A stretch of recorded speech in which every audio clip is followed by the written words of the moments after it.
अगर variable acceleration का case हो तो हमारे लिए फिर ये फॉर्मूले काम के हैं।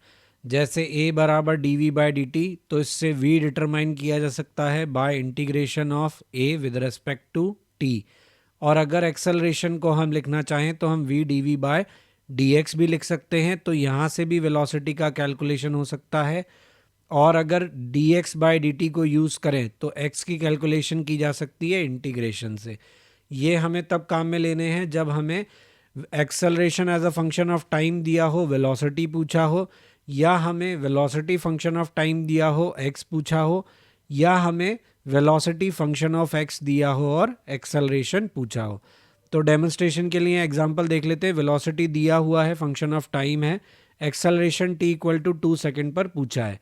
तो इसके लिए क्या करेंगे हम, एक्सेलरेशन हो जाएगा D V by D T, differentiation करेंगे तो 4t माइनस 4। एक्सेलरेशन चाहिए हमें कितने पर, t बराबर 2 सेकेंड पर। तो एक्सेलरेशन की वैल्यू हो जाएगी 4 इंटू 2 माइनस 4, यानी कि 4 टू जाइट minus 4 metre per second square.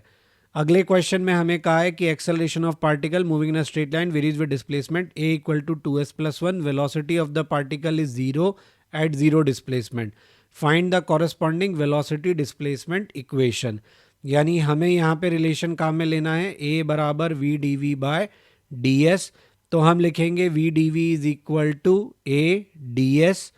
यहाँ पे इंटीग्रेशन करेंगे वी डी वी का, कहाँ से कहाँ तक, तो हमें दिया हुआ है एक्सेलरेशन रखेंगे 2s ds प्लस ds। भाई एक्सपेंशन कर देंगे ना, तो यहाँ पे s इक्वल टू 0 से हमें लेना है। तो s इक्वल टू 0 पे वेलोसिटी क्या दी है, 0 दी है। और s पर मान लेते हैं वेलोसिटी कितनी है, v है। तो क्या मिलेगा, v का इंटीग्रेशन देगा v स्क्वायर बाय 2, ये बराबर मिलेगा 2s square by 2 plus s के। तो 2 से 2 कैंसिल हो जाएगा, तो हमें वी स्क्वायर क्या मिलेगा, वी स्क्वायर हमें मिलेगा एस स्क्वायर प्लस 2s, यानी v को हम लिख सकते हैं under root of S square plus 2s। अगले क्वेश्चन में कहा है कि पार्टिकल मूव कर रहा है स्ट्रेट लाइन में विद द यूनिफॉर्म एक्सेलरेशन है, इनिशियल वेलोसिटी ऑफ पार्टिकल 0 है, find the average velocity of the particle in first s distance. मतलब s डिस्टेंस चलता है तो एवरेज वेलोसिटी क्या होती है। तो देखो एवरेज वेलोसिटी के लिए हमें चाहिए डिस्प्लेसमेंट ओवर टाइम। डिस्प्लेसमेंट हमें दिया हुआ है s है, तो हमें टाइम निकालना है। टाइम हम निकाल लेंगे s equal to U T plus half A T square से। क्यों, क्योंकि इनिशियल वेलोसिटी 0 दिया है। तो t यहाँ से कितना आएगा, ये आएगा अंडर रूट 2s बाय ए। तो एवरेज वेलोसिटी क्या हो जाएगी, s upon under root 2s, under root 2s under root A. इसको हम क्या लिख सकते हैं, under root A S square upon 2s, ये क्या बन जाएगा, under root A S by 2। अब ज़रूरी नहीं है कि हमेशा सवालों में हमें वेलोसिटी और टाइम का रिलेशन दिया जाए या फंक्शन ही दिए जाए। कई बार हमें ग्राफ भी दिए जाते हैं, तो हमें ग्राफ भी पढ़ना आना चाहिए। तो इस देखिए स्लोप ऑफ एक्स टी हमें इंस्टेंटेनियस वेलोसिटी देता है। इसका मतलब क्या है, हम ये कहते हैं कि कैलकुलस में जो डिफरेंशिएशन होता है वही ग्राफ में स्लोप होता है, और जो इंटीग्रेशन होता है वो एरिया अंडर कर्व होता है। तो हम जानते हैं velocity is D x by D T, तो वेलोसिटी को हम D x by D T करेंगे अगर एक्स फंक्शन ऑफ टाइम दिया हो, और अगर ग्राफ दिया हो तो हम स्लोप ऑफ एक्स टी देखेंगे। स्लोप का मतलब होता है टेन थीटा। तो जिस भी इंस्टेंट पे आपको वेलोसिटी चाहिए उस इंस्टेंट पे टेंजेंट डालो और उसका स्लोप देख लो। इसी तरीके से slope of V T graph हमें देगा instantaneous acceleration, slope of A T graph हमें क्या देगा, instantaneous rate of change of acceleration. ये हमारे किसी काम का ज़्यादा है नहीं। इसके अलावा जैसा कि मैंने आपको कहा कि हमारा जो ग्राफ का एरिया होता है वो इंटीग्रेशन का काम करता है, यानी area of acceleration time graph हमें क्या देगा, चेंज इन वेलोसिटी देगा। ध्यान रहे वेलोसिटी नहीं, चेंज इन वेलोसिटी, क्योंकि integration of A with respect to time आपको वेलोसिटी नहीं चेंज इन वेलोसिटी देता है। इसी तरीके से area of V T graph आपको पोजीशन नहीं चेंज इन पोजीशन देता है, यानी डिस्प्लेसमेंट। एरिया की कैलकुलेशन करते वक्त ये ध्यान रखें कि जिस क्वांटिटी का एरिया अंडर द कर्व आप टाइम के साथ ले रहे हैं वो स्केलर है या वेक्टर। अगर वो वेक्टर है, जैसे वेलोसिटी टाइम में वेक्टर क्वांटिटी है वेलोसिटी, तो आपको ध्यान रखना होगा कि वेक्टर क्वांटिटी पॉजिटिव और नेगेटिव दोनों हो सकती है। यानी आपको एक्सिस के ऊपर का एरिया पॉजिटिव लेना है, नीचे का एरिया नेगेटिव लेना है। बट डिपेंड ये भी करेगा कि हम कैलकुलेट क्या कर रहे हैं। अगर डिस्प्लेसमेंट कैलकुलेट कर रहे हैं तो हमें साइन का ध्यान रखना पड़ेगा। तो हम लिखेंगे A1 plus A2 plus A3 minus A4, क्योंकि A4 नेगेटिव है। डिस्टेंस की कैलकुलेशन करेंगे तो डिस्टेंस स्केलर क्वांटिटी है, उसको कोई मतलब नहीं है, उसको केवल क्या चाहिए, एरिया चाहिए। तो उस केस में आप टोटल एरिया जोड़ दोगे, चाहे प्लस हो चाहे माइनस हो। एक्सेलरेशन से वेलोसिटी निकालते वक्त ऐसी कोई चीज़ नहीं होगी, क्योंकि वेलोसिटी वेक्टर क्वांटिटी है। तो उस केस में एक्सेलरेशन वर्सेस टाइम का पॉजिटिव और नेगेटिव एरिया ही आपको कंसिडर करना पड़ेगा। अब हम अलग अलग तरीके के ग्राफ देख लेते हैं, जैसे यूनिफॉर्म मोशन का ग्राफ। तो एक्स का ग्राफ अगर स्ट्रेट लाइन ग्राफ है तो ये हमें बताता है कि हमारी वेलोसिटी यूनिफॉर्म है। अगर हमारा एंटी क्लॉकवाइज एंगल बन रहा है लेस देन 90, इसका मतलब वेलोसिटी पॉजिटिव है। और अगर हमारा एंटी क्लॉकवाइज एंगल बन रहा है ग्रेटर देन 90, इसका मतलब हमारा स्लोप नेगेटिव है, हमारी वेलोसिटी नेगेटिव है। स्लोप हमारा क्या होता है, स्लोप हमें बताता है वेलोसिटी का वैल्यू। तो स्लोप नेगेटिव है, टेन थीटा नेगेटिव है, यानी वेलोसिटी भी नेगेटिव है। वेलोसिटी का ग्राफ यूनिफॉर्म मोशन के केस में क्या हो जाएगा भाई, यहाँ पे वेलोसिटी पॉजिटिव हो या नेगेटिव, थी तो यूनिफॉर्म, तो positive velocity v1। Straight line graph होगा ऐसा, स्ट्रेट लाइन का मतलब पैरेलल टू टाइम एक्सिस। और v2 का ग्राफ होगा ऐसा, पर क्योंकि v1 पॉजिटिव था इसलिए ऊपर से शुरू होगा, v2 नेगेटिव था इसलिए नीचे से शुरू होगा।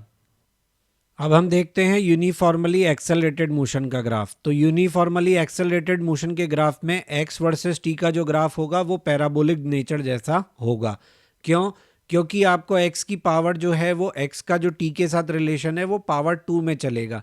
तो अगर एक्सेलरेशन पॉजिटिव है तो आपका ग्राफ ऐसा होगा, नीचे से ऊपर उठता हुआ। और अगर एक्सेलरेशन नेगेटिव है, नेगेटिव से मतलब मोशन को रिटार्ड करने वाला है, तो ग्राफ ऐसा होगा। वेलोसिटी के केस में ग्राफ सिंपल स्ट्रेट लाइन होगा, वही पॉजिटिव और नेगेटिव स्लोप के साथ। तो आप पहचान सकते हैं।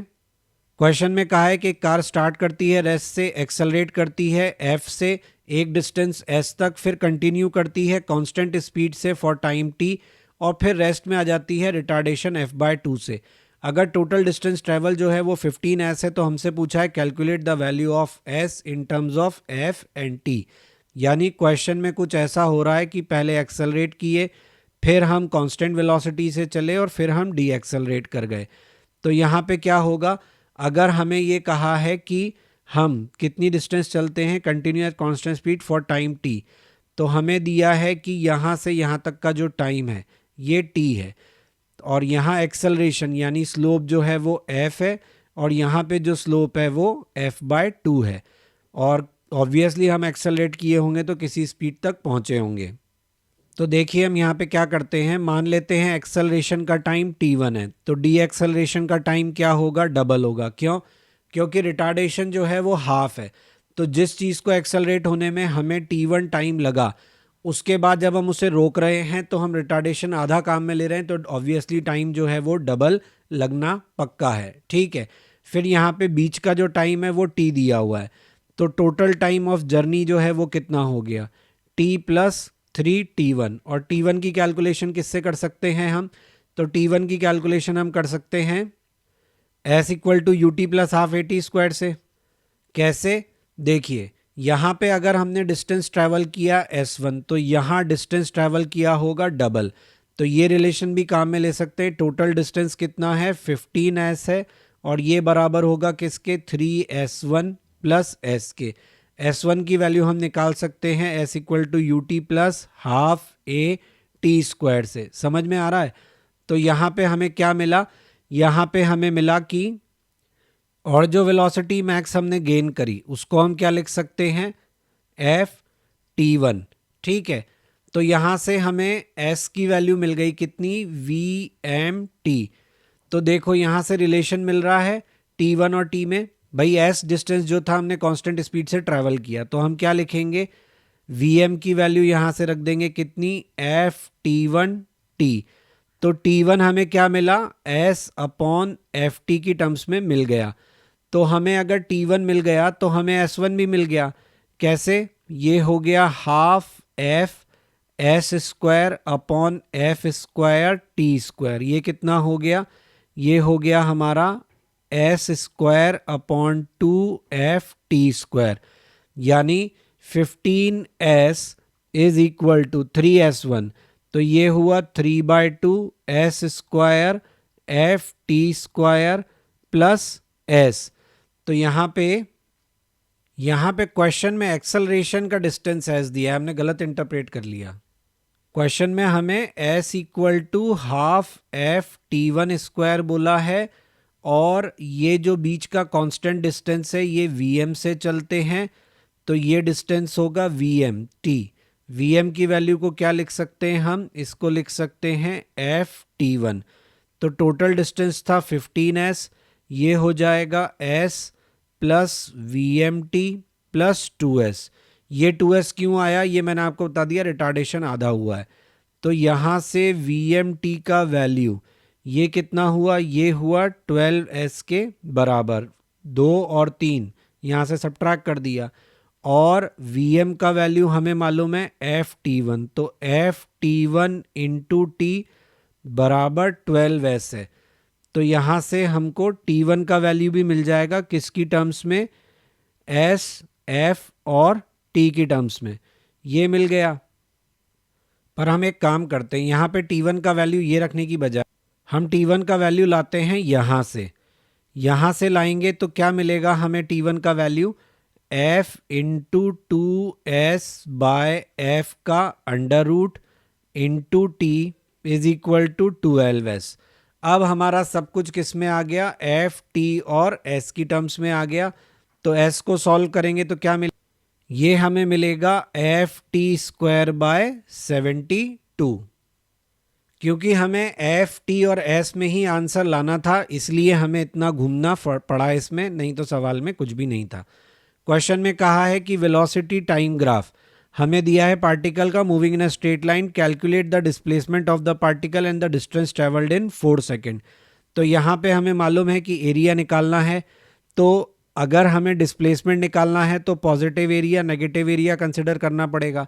पॉजिटिव एरिया कितना है, हाफ बेस इंटू हाइट, और नेगेटिव एरिया कितना है, तो हाफ बेस इंटू हाइट। भाई बेस इसका भी 2 ही है और हाइट इसकी भी 2 ही है, तो ये तो 0 आ गया, तो डिस्प्लेसमेंट तो 0 हो गया। अगर हम डिस्टेंस की बात करें तो ऐड हो जाएगा, 2 + 2 कितना हो जाएगा, 4। तो डिस्प्लेसमेंट हुआ 0 और डिस्टेंस हुआ 4। Please like, share and subscribe my channel, press bell icon for important notifications and update, ताकि टाइमली आपको सभी इंपॉर्टेंट अपलोड्स मिलते रहें। आप हमारा ब्लॉग भी विजिट कर सकते हैं, दैट इज़ क्वेश्चन नहीं बनता blogspot.com, जहाँ पे आपको सभी लेक्चर्स के रिटन फॉर्मेट में जो नोट्स हैं वो अवेलेबल हैं, और क्वेश्चंस के सॉल्यूशन अवेलेबल हैं। आपको कोई सजेशन है तो आप मुझे मेल कर सकते हैं, मेरा मेल आईडी यहाँ दिया हुआ है। फेसबुक पेज और इंस्टा पे आप टिप्स ऑफ द डे के लिए ज्वाइन कर सकते हैं।